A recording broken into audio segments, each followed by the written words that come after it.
Tonight, Premier Scott Moe plans to travel to China to talk canola tariffs. Concern in Moose Jaw over the number of doctors leaving. And talking greener energy at Regina's executive committee. Live from our studios in Regina, this is CTV News. Good evening. Premier Scott Moe has given the federal government a personal invitation to try and save the canola industry. The mission, if you choose to accept it, a trip to China, where Moe hopes to convince his Chinese counterparts to remove the tariffs on Canadian canola products. Regina Declute has the details. Meeting is going to go like Premier Scott Moe is vowing to take a long journey to protect the Canadian canola industry. We're going to go to China. We're hopeful that the federal government will have representation alongside of us, and we're hopeful that we'll be able to support them in putting an end to, some of these trade tariffs that we see. Making those comments at a news conference in Yorkton. The event was held at Richardson Oilseed, one of North America's largest canola processing facilities. In Canada, we have a $45 billion canola industry, employing over 200,000 Canadians, some of them right here at this plant and many of them right here in this community. Last week, China upped its levies against Canadian canola to nearly 76%, which has already had a devastating effect. Moe was in Yorkton to announce provincial support for a road that literally paves the way for the canola industry. This investment by the province reinforces the vital role this connector plays in strengthening both our local economy and Saskatchewan's leadership in agriculture. The Premier described the announcement as a vote of confidence amidst the growing economic concerns regarding China's canola tariffs. About $4 billion of agricultural products flow to China from the province of Saskatchewan each and every year.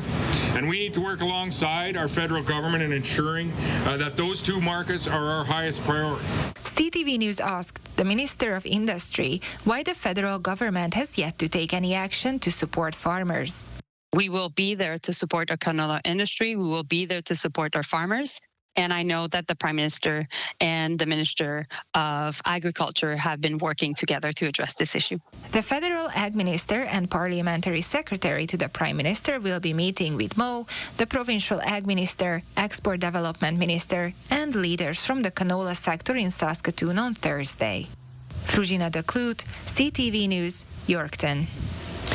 The Premier also speaking on BHP's decision to delay the completion of the Jensen potash mine southeast of Saskatoon, saying the government has been in contact with company representatives and remains confident in BHP's investment in the project. It may be slowed a year or two. We're very grateful and thankful that they have the confidence to make such a significant investment, the largest that company has ever made right here in our province. In response to the NDP yesterday calling for the province to drop the PST on construction costs over the delay, the Premier added that ask has not been made by BHP and the tax environment in Saskatchewan remains the same as it did when the project was announced. The mine is now scheduled to be fully operational in 2031. Finding a family physician is becoming a difficult task in Saskatchewan, especially if you live in Moose Jaw right now. The NDP is claiming 8 doctors have left the city in the last year. Damien Smith has more on the crusade for care and how the province is responding. Speaking outside the FH Wigmore Hospital in Moose Jaw, the NDP says another doctor will be leaving the city at the end of August. That's a crisis for this city and thousands of Moose Jaw residents who rely on these doctors for care. Citing frontline sources, the NDP says 8 doctors have left Moose Jaw over the past year, driven by factors like burnout and stress, along with 2 retirements. They say if a city of Moose Jaw's size can't retain its doctors, it raises questions about the rest of the province.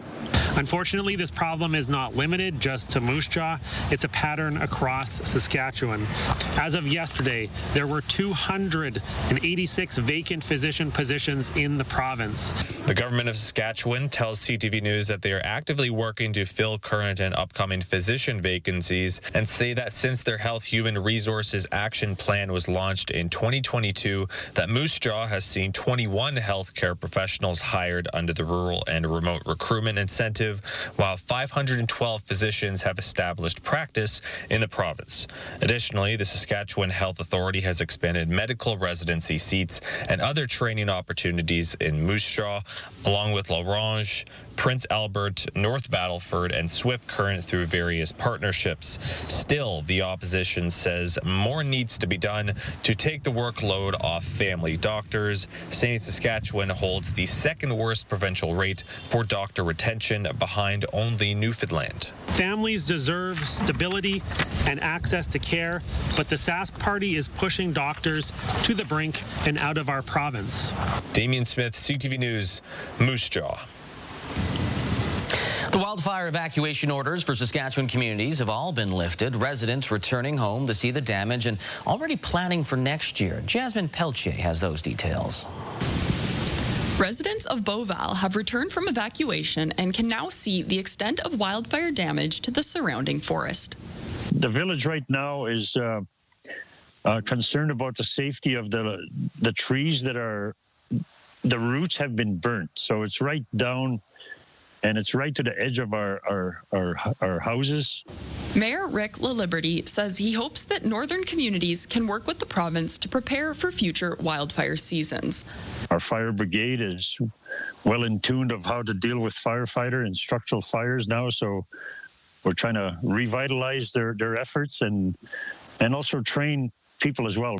Last week, around 2,500 people were listed as evacuees. Now everyone has been allowed to return home. The number of total evacuees is comparable to 2015, where we had large-scale evacuation in Saskatchewan. I do not have the exact numbers here, and we do not have exact numbers for total value loss, damage loss in Saskatchewan. The Saskatchewan Public Safety Agency says favorable wildfire conditions have allowed for evacuation orders to be lifted. One of the criteria before they return is having a discussion with their community to make sure that they are both secure and have the resources they need to go back. Residents from the First Nation community of La Plonge were among the last to return home on Monday. As of this afternoon, there are 49 active wildfires in the province. 6 are not contained. Jasmine Peltier, CTV News, Prince Albert. A few residents addressed Executive Committee today, asking the City of Regina to continue its commitment to climate action after failing to meet its energy reduction targets last year. Sierra D'Souza Butts has more. I want at least one government to be taking action and real action. 11-year-old Kiki Dewick is one of many Regina residents concerned the city failed to meet its energy reduction targets last year. I've had a lot of trouble getting through to a lot of forms of government, and it makes me sad because I feel like the adults of this world aren't taking this as seriously as they need to be. According to the city's recent Energy and Sustainability Framework report, Regina is not on track to meet its interim 2023 targets for reducing greenhouse gas emissions by 52%. When we look at the evaluation of how the city's doing, there's some areas where they're on track, but there's a lot of areas where they're not on track to stick with the goals laid out. The concerns raised by residents come after the city's executive committee recommended purchasing and refurbishing 49 of its diesel transit buses instead of electrifying its fleet. A survey conducted by U of R's Regina Energy Futures project found 60% of residents are in support of renewable energy. The city has done a good job of laying out here's the cost of buying diesel versus electric versus hybrid. And what I'd like to see is that analysis broadened out to see what are the benefits. So what's the air quality improvement? What's the climate damage reduction? And then put a number to those. Earlier this year, the city did add 7 electric buses to its public transportation with plans to add 13 more in 2026. Mayor Chad Bashinsky says council is committed to working towards its goal of reaching net zero emissions by 2050. There's the electrification of the fleet, and then you have the increased transit use. And so when you talk about the volume of buses we can purchase compared to what a EV bus costs today, that's some of the challenging decisions we have to make. The committee says it will take a deeper look into what type of transit buses it will purchase and make a recommendation come September. Sierra D'Souza Butts, CTV News, Regina.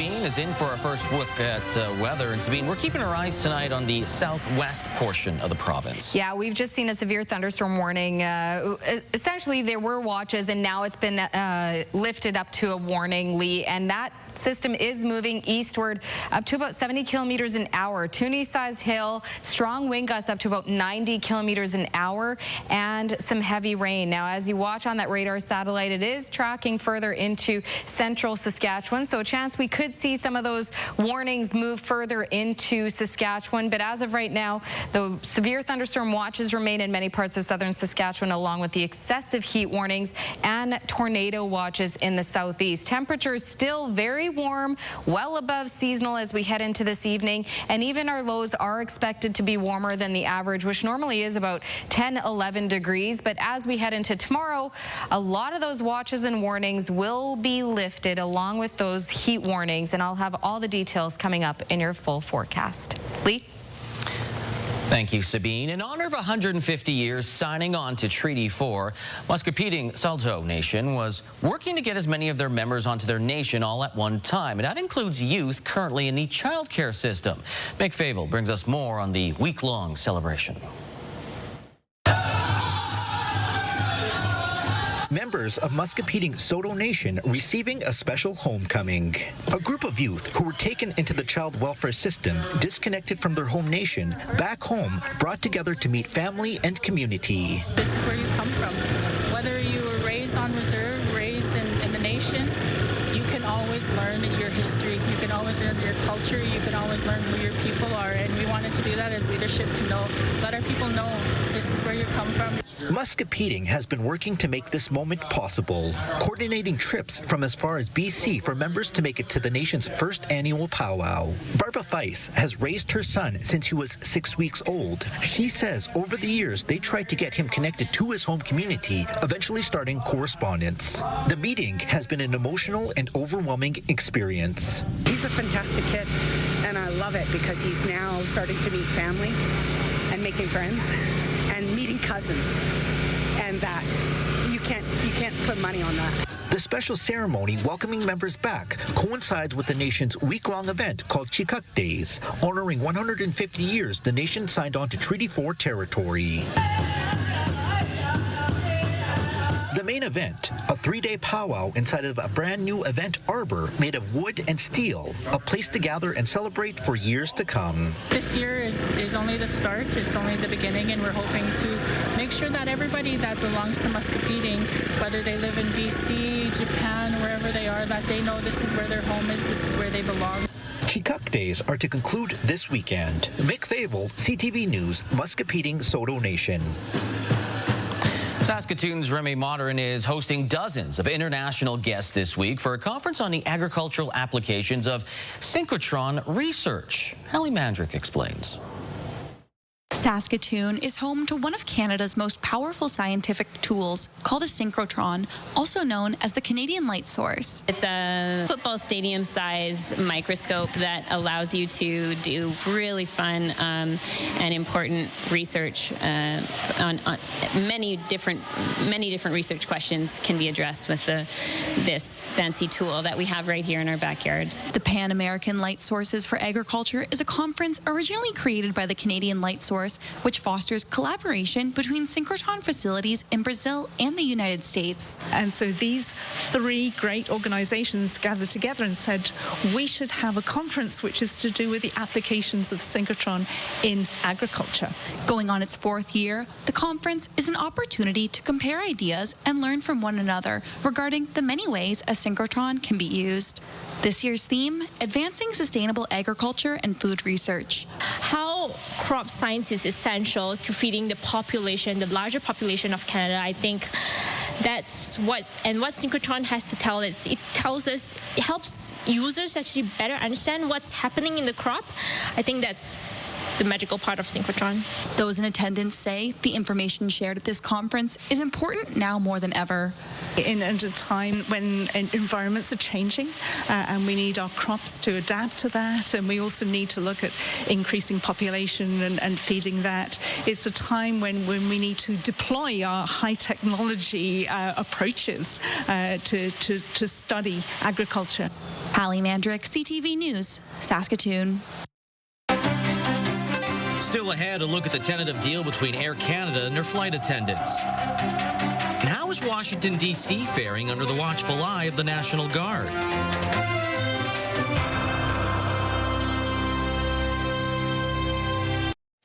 We are learning more about the tentative deal the union representing flight attendants reached with Air Canada, a deal that lays out a plan to bump up salaries and put an end to unpaid work. CTV's Adriel Gabriel has more.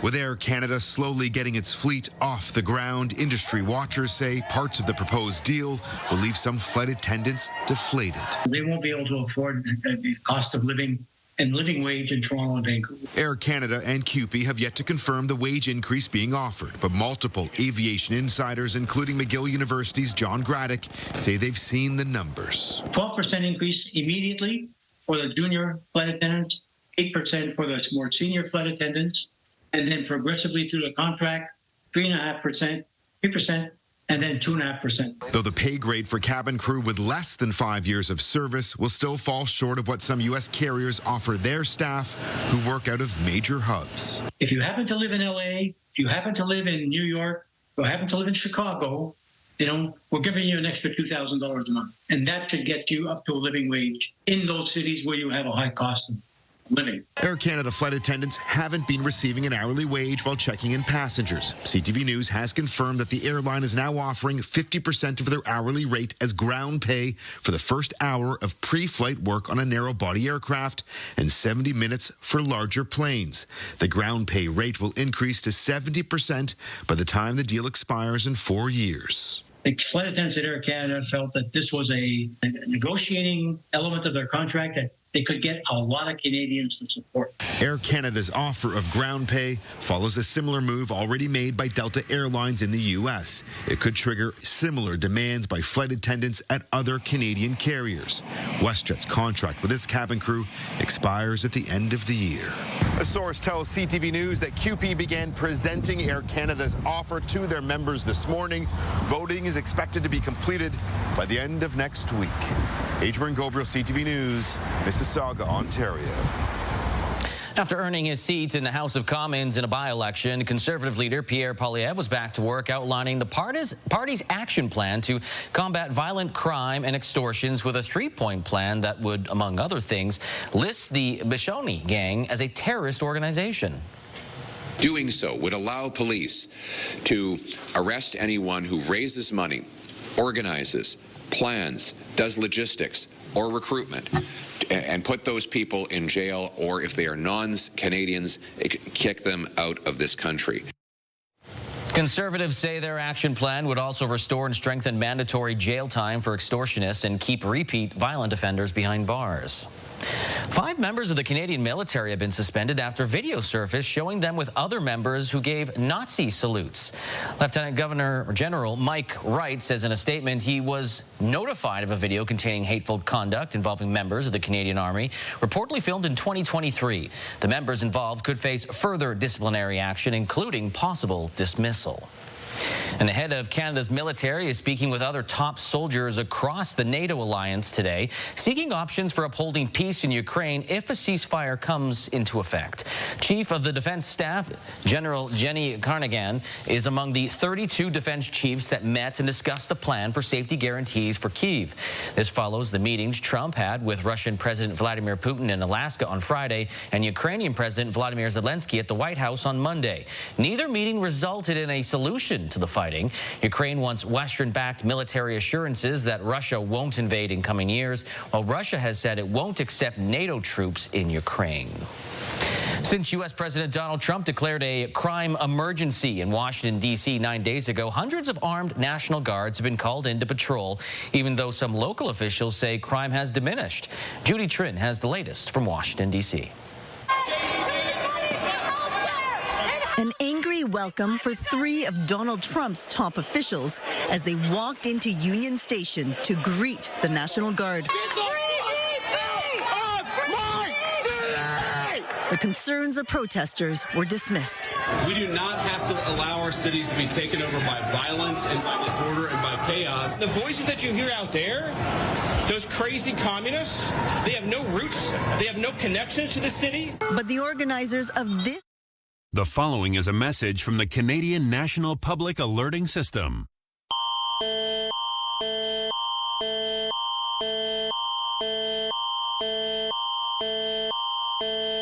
At 6:21 p.m. Mountain Daylight Time Wednesday, Environment Canada has updated a severe thunderstorm warning for southeastern Alberta. Extra care and attention should be exercised. The following localities are included in the warning: Schuler, Sandy Point Park, Red Cliff, Sawfield, Dinosaur Park, Buffalo, and Empress. Environment Canada meteorologists are tracking a very dangerous thunderstorm capable of producing damaging wind gusts, up to baseball-size hail and heavy rain. Take cover immediately if threatening weather approaches. Intense lightning is likely, and tornadoes are possible with any thunderstorm that develops. States coming to Washington, D.C. By law, Trump can only use the National Guard for 30 days without congressional approval. But the president has already said he wants an extension to his emergency order. Judy Trin, CTV News, Washington, D.C. Israel says it has taken the first steps of a planned operation to take over Gaza City. Its forces are now in control of the outskirts of the city, which the military describes as a Hamas stronghold. Israel's military is calling up 60,000 reservists in preparation for the assault. The decision to seize Gaza City has received international criticism, with opponents saying it will likely force the displacement of many more Palestinians. There is also opposition to a settlement plan in the occupied West Bank that was given final Israeli approval today. Critics say it will effectively cut the territory in two and prevent a direct route between the cities of Ramallah and Bethlehem. Rights groups say it could end the possibility of a Palestinian state in the future. A U.S. judge has denied the Justice Department's bid to unseal records from the grand jury that indicted Jeffrey Epstein on sex trafficking charges. Manhattan-based U.S. District Judge Richard Berman said it would be more logical for the government to directly release the 100,000 pages of Epstein files from its investigation than to petition the jury material, about 70 pages, which the judge described as a snippet of Epstein's alleged conduct. Coming up, the Cote First Nation makes another investment into their children with a community spray park.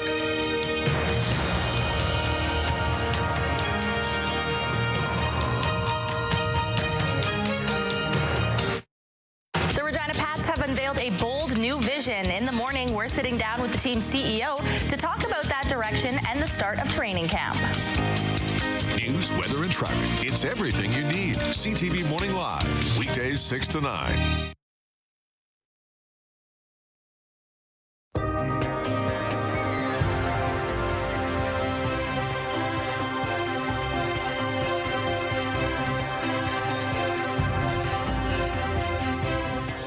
Welcome back. Let's take a look at your forecast heading into the next few days at least. Now, we will start to see a little bit of a break from these excessive heat warnings that we have been seeing in southern Saskatchewan, including right here in Regina. Currently sitting at 31 degrees, feeling like 38 right now. Winds still just under 15 kilometers an hour. We will see those winds start to pick up quite a bit as we head into tomorrow. In some areas, like the southwest, where we are seeing those severe thunderstorm warnings in effect, already seeing actually some very strong wind gusts up to about 90 kilometers an hour. It is a system that's moving at about 70 kilometers an hour. So as of right now, it does look like it's still traveling into the northeast, but there is a slight chance it may continue on into and around the Assiniboia area before it continues heading into the Manitoba area. Excessive heat warnings also continue until we get into tonight. Our lows are still expected to be above average, but as we head into tomorrow, we will start to see those temperatures come down into the low 20s for many parts of southern Saskatchewan. And of course, those tornado watches still in effect for the east, southeast as well.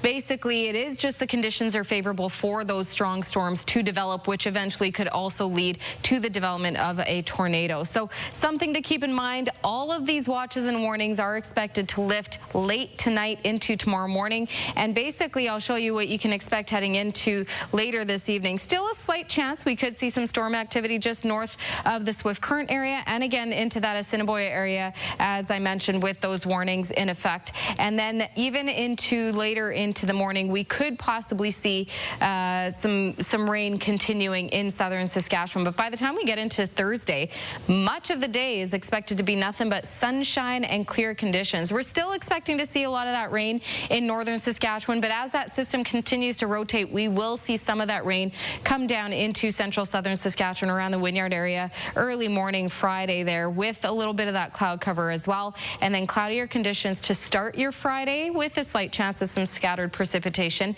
And then as we head into Friday afternoon, we'll start to see a lot of those clouds break up. So we could see mostly a mix of sun and cloud for many parts of the province, or southern half at least. And then by Friday evening, we're back into clear conditions and starting your Saturday off with nothing but sunshine and temperatures back into seasonal range. A little cooler for the north, just with those systems that are bringing that rain and some colder air in the area. 14 is the expected high for La Loche tomorrow, and rain continuing throughout the day. 17 for La Ronge, and then we'll start to see a little bit more of a warm-up as we get into central Saskatchewan. 20 for North Battleford, 21 and mainly sunny for Saskatoon, 24 in a mix of sun and cloud for Yorkton. The southwest back into seasonal range as well. Tonight expecting some rain, but 24 and sunny for Maple Creek, 23 and sunny for Swift Current, 25 in a mix of sun and cloud for Moose Jaw. Same story for the southeast, back into seasonal range, 27 for Estevan, 26 for Weyburn. And for Regina, 14 tonight, 24 is the expected high tomorrow, mainly sunny. But the winds are expected to pick up, gusting anywhere between 55 to 60 kilometers an hour tomorrow and Friday. Now tomorrow we will see 24 as the expected daytime high, but Friday into the rest of the week, nothing but sunshine. Doesn't look like we'll see much in terms of cloud cover. And the temperatures, though a little cooler as your weekend starts, below seasonal, 21 on Friday, 21 on Saturday. We'll start to see those temperatures warm right back up as we start a new week. Sunday 22, 25 and sunny on Monday, and then by Wednesday we are back up to 29 degrees. I know many people have been wondering, and I think I said it yesterday, I don't want to say that this could be the last of the 30s because there is a chance we could see a few more before we get into September, Lee. Could be, but might not be. Could be. Right. Anything's possible. Anything's possible. Okay. We'll take that to word. Thank you, Sabine. You bet. Well, the Cote First Nation north of Kamsack continues to invest in projects for the next generation. Last year, the nation opened their new arena. This year, it was a brand new splash park. Regina de Kloot has more. A timely turning on of the taps as the temperatures soar on Cote First Nation. I'm looking forward to it. You know, I'm not going to be running through it. You know, maybe one day I will.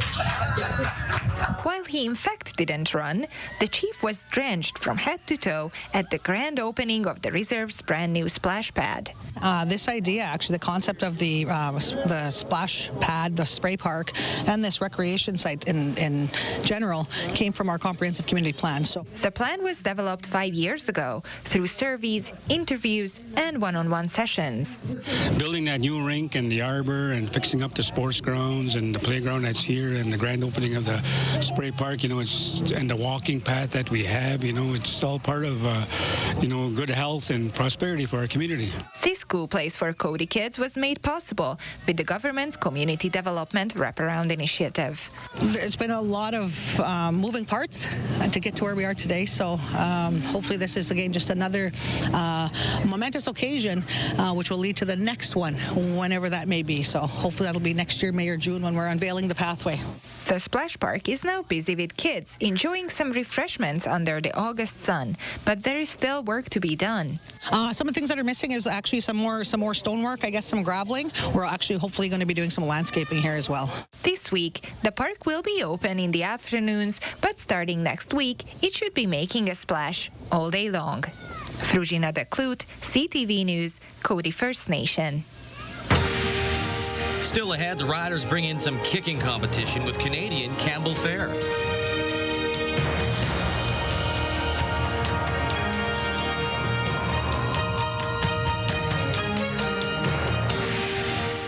Wardrobe consideration in part by Colin O'Brien Men's Shop.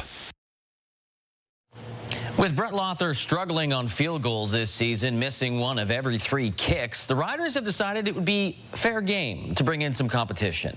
Jacob Carr has more. A new face in Riderville on Wednesday as Campbell Fair took part in his first practice as a member of the 2025 squad. Fair spent time on the Riders' 2023 practice roster after being drafted in the 6th round of that year's draft by the Calgary Stampeders.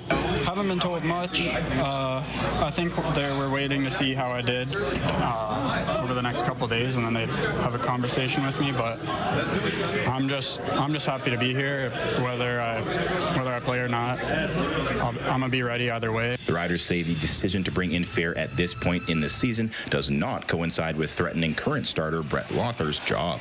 We looked at a few guys and just, his resume and being around the league, a couple training camps, has been behind some good kickers and then throughout his career to this point. Lothar doesn't see Fair's addition as competition, but is rather embracing the opportunity to step into a mentorship role of sorts. It wouldn't matter if there's 100 people here that were kickers or 0. I'm not trying to kick better because there's more people here, and it's not really a competition. The competition with the kicking position, I think it's always just you versus yourself. Mace said Fair had an impressive first day of practice with the team, picking a few field goals after a harrowing journey to Regina that involved stops in Buffalo, Newark, and Denver. Yeah, the kid, he had a long travel day. Put him in on right off the plane to see what he can do. So, I thought he had a good day. Brett's had a couple good days as well, man. So it's nice to have both. Mace also added that he still anticipates that Lothar will draw the start at place kicker against Calgary this weekend. Jacob Carr, CTV News, Regina.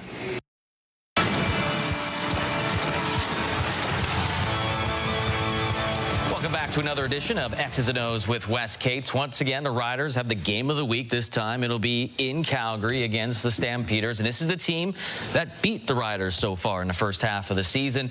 And the big thing was Vernon Adams Jr. really got things going. They got more than 500 yards offense. And Damian Alford, the rookie, unbelievable. 2 touchdowns, 6 catches, more than 150 yards. So this was kind of the breakdown for the Riders defense. They're playing a lot better now. What do you foresee?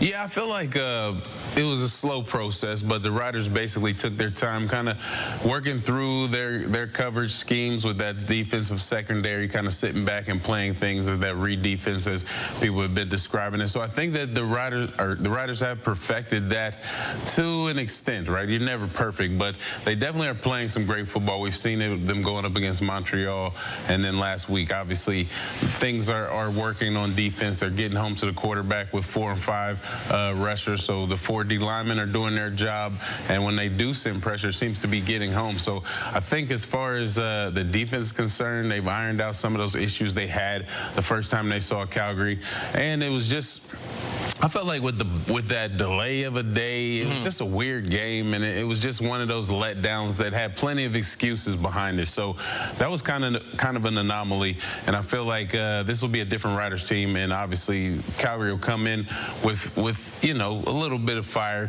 behind them, because obviously you want to take out the #1 team, and Calgary's playing some good football, so it won't be an easy task. I won't say that, but I think the Riders have fixed some of those issues.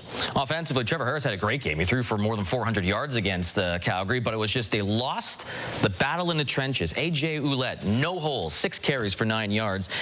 You're going to have a tough time even if you throw for 400 yards if they're not running the football well. Well, yeah, for sure. And I don't know what happened with Mark Mueller that week. I guess maybe they got a little down and got away from the run, but it's one of those things where you have to kind of just hand off the ball, let teams know that you're going to commit to the run, stay consistent. It wasn't like they were totally out of the game, so it kind of surprised me that they did abandon the run. I understand that that a few of the runs got stuffed. But that's another thing that the Riders have gotten better at, is just kind of sticking to the run, making sure it's a part of the offense, and then working some play action and the passing game off of that. So I think if the last few weeks have been any indication, I think the Riders are going to be okay on the ground as well. Now, we got to talk about it. Brett Loeffler, 2 for 5 in the last game against Hamilton. He's 66.7%. That's worst in the league right now. They signed Campbell Fair, Canadian. So we know they're going to bring somebody in. Obviously, they already have. But my question to you is, do you maybe consider bringing in an American kicker? Winnipeg's the only one that has it right now with Sergio Castillo, and well, I mean, he's kicking 60-yarders occasionally. I mean, I think at this point right now, Lowther's put himself in a position for this situation to arise. So if the Riders are I would say the Riders management is looking. If there's somebody comes up that's willing to come up here and, you know, hang around for a few weeks and just see how it is. The one thing about the U.S. compared to Canada is kicking off the tee. Most kickers like to kick off of a tee, so that should be a plus. But there might be some Americans that may be available, but they don't want to switch it up and kick off of a tee and kind of mess up their opportunities down south with it still being so early for the NFL season. But at the end of the day, I think that what we have is what we're going to get. And I think it really just comes down to Brett Loeffler just focusing in, understanding that, okay, like I've had some issues. I need to challenge myself. Now the team is challenging me by bringing in some competition. So I need to step up. And I think he's the type of individual, he's proven that when the chips are really on the line, he steps up and handles his business. All right, fair enough, Campbell Fair. We'll see what happens with this situation. But we'll analyze the game versus Calgary and look forward to the Labor Day game against Winnipeg on another edition of X's and O's next week. X's and O's, brought to you by Campion College at the University of Regina. Coming up, how hunters can help the province keep an eye on 2 infectious diseases.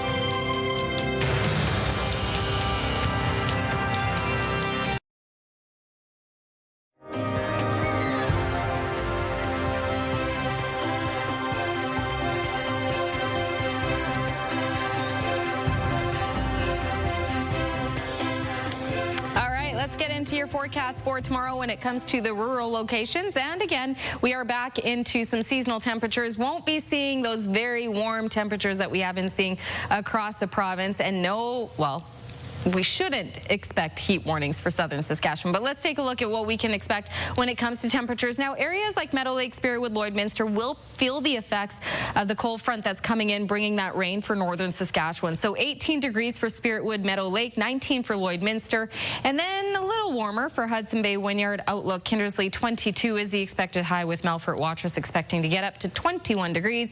And then the closer we get to the southern border, a lot more sunshine expected and temperatures back into around that average range, which is about 25, 26 degrees. Maple Creek, 24, 22 for East End, Cypress, and for Rosetown. And then southeast seeing a little bit more cloud cover, but Broadview, 25 degrees. Carlisle, 26.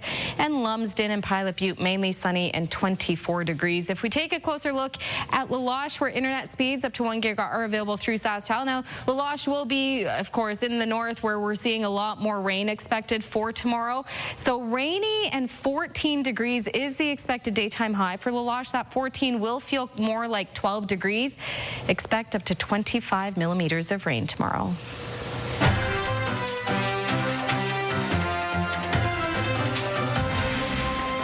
Well, Premier Scott Moe made an announcement in Yorkton this morning in front of the press at Richardson Oilseed, that's just off of Grain Millers Drive. Scott Moe committed up to 50% of the funding to complete Yorkton's Grain Millers Drive. The Premier emphasized the government's commitment to continue the expansion of the province's commodity-based economy, and he said Saskatchewan's roads and highways are a key element in achieving this. And while they need to support our industries, they also need to be safe for everyone as well. Province also tasking hunters in certain parts of the province to test animal heads for 2 infectious diseases. As Keenan Sorkon reports, the goal is to get as much information as possible and fill in the blanks. The province has questions, and it's hoping new mandatory testing rules for hunters will give it the answers it's looking for. After the recent spread of bovine tuberculosis and chronic wasting disease, the province wants to learn more about where these diseases are prevalent. historically, we haven't had enough sample size to really accurately say what the prevalence is. And so we need to bump up our samples enough that we can make some accurate estimates of prevalence. The mandatory zones are limited. 2 zones surrounding Yorkton are for bovine tuberculosis testing after confirmed cases in 2 cattle herds the past 2 years. CWD, which affects the nervous system of deer, elk, and moose, has been an ongoing concern, with Saskatchewan having some of the highest rates on the continent. The mandatory testing zones for CWD affect areas near Nipawin, Choiceland, as well as Meadow Lake and St. Walburg. A lot of the information that we need is much about where it isn't as of yet, and as to where it is in the prevalence rate that we have, because we are somewhat ground zero for all of North America. Moffat says simple testing can help guide policies or regulations moving forward. CWD could have a population level effect, so harvest management and harvest limits, and also just how to proceed with management of the disease and surveillance of the disease in these areas. However, Crabb says many hunters have come to accept CWD is here to stay. They're not going to take any special precautions about how they're going to handle the meat or get it tested. Hunters in the mandatory testing zones must give the animal's head for testing within 1 month of harvest and wait for results to be posted online in 4 to 6 weeks. Keenan Sorakhan, CTV News, Saskatoon. Markets both on a rise today. The TSX by 54 points, while the Dow Jones went up by 16 points. How about that Canadian dollar? How about it? Went down 0.04 of a cent to 72.08 cents U.S. On the commodity front, gold up $32.64. West Texas Intermediate crude went up 94 cents, but Western Canadian Select crude went down $1.04. And gas in Regina commonly found right now at most gas stations, if not all, for $1.35.9 cents per liter.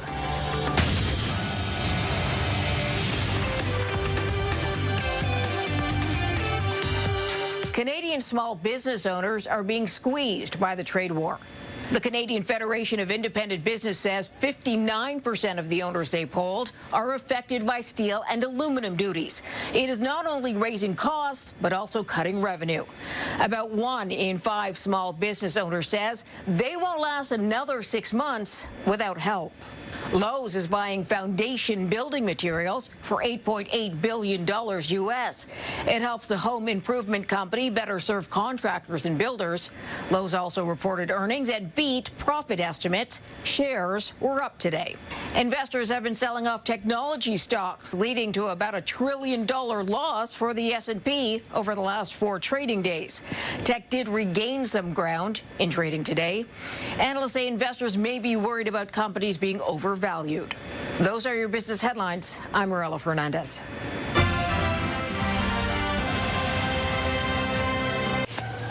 Coming up tonight after the newscast, we've got Master Chef followed by Gordon Ramsay's Secret Service. Battle of the Generations and Match Game. And, yep, no one fills out the bingo card tonight. Yeah, sorry. So sorry about that. Unfortunately. Also, unfortunately, no one from Saskatchewan is going to win this year's Amazing Race Canada. Our lone provincial contestant eliminated in the latest episode last night. Hopefully you didn't wait too long. Rebecca and Rebecca, you are the last team to arrive. I am sorry to tell you this, but you have been eliminated from the race. Yeah. We're the first all-Indigenous female. Rebecca Morassi, whose hometown is Meadow Lake, and her best friend, also named Rebecca, receiving the news on last night's episode of the show. The Rebeccas, as they've become known, were the first all-Indigenous female team on Amazing Race Canada. 6 teams are now left to compete as the 11th season continues, and you can watch the Amazing Race Canada Tuesdays on CTV, CTV.ca, and the CTV app. It also streams the next day on Crave. A lot of places. All right, well, it was a spectacular sight in Japan where a massive fireball lit up the night sky. Fireball. This happened last night and can be seen across the southern part of the country. Multiple cameras caught the particularly bright shooting stars that shot across the sky. Experts say a fireball like this happens when dust particles or asteroid fragments enter the Earth's atmosphere, and they glow brightly as they burn up. Some of the sky was lighting up last night with lightning. Yeah, not asteroids or... No, it was just lightning. Just lightning. Not a lot of rain, though. No. Doesn't look like we're going to have much in southern Saskatchewan this week. But we do have some warnings out there. Yes, just keep an eye on Environment and Climate Change Canada for their weather alerts. Have a good night.